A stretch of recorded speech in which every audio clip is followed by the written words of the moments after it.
এনেকুৱা ৰিয়েকশ্যন কেতিয়া দিব পাৰি বাৰু যেতিয়া সকলোৱে আপোনাৰ কাৰণে ধুনীয়া ধুনীয়া ছাৰপ্ৰাইজেছ গিফ্টবোৰ ৰেডি কৰি ৰাখে আৰু সেইদিনা অফিচত গৈ মই ইমানবোৰ ছাৰপ্ৰাইজ গিফ্ট পালোঁ so' thank you so' much to everyone আৰু ভিডিঅ'টোত মই গোটেইখিনি গিফ্ট দেখাব পৰা নাই তাৰ কাৰণে বহুত বহুত চৰি আৰু থেংক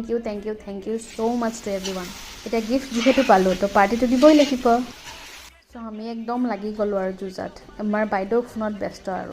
আৰু এইটো হৈছে আমাৰ অফিচৰ নিঞ্জা টেকটিক আদা নহৰু খুন্দা দেখিছেনে এনেকেই আমি ধুনীয়াকৈ যুঁজা কৰি থাকোঁতেই আমাৰ আহি পালে গজা আৰু জিতেন দাই মোৰ বাৰ্থডে বুলি ধুনীয়াকৈ গজা লৈ আহিলে আৰু চবকে ভগাই দিলে এনেতে আমাৰ খানা ৰেডি এয়া মাংস তাৰপিছত গ্ৰীণ চালাড আৰু ঔটেঙা দালি আৰু মই গোটেই চবকে গৈ গৈ সুধিছোঁ কেনেকুৱা হৈছে বৰষুণো লাগে কেনেকুৱা লাগিছে আৰু এনেকৈ আমাৰ ধুনীয়াকৈ দিনটো পাৰ হৈ গ'ল আৰু once again thank you every one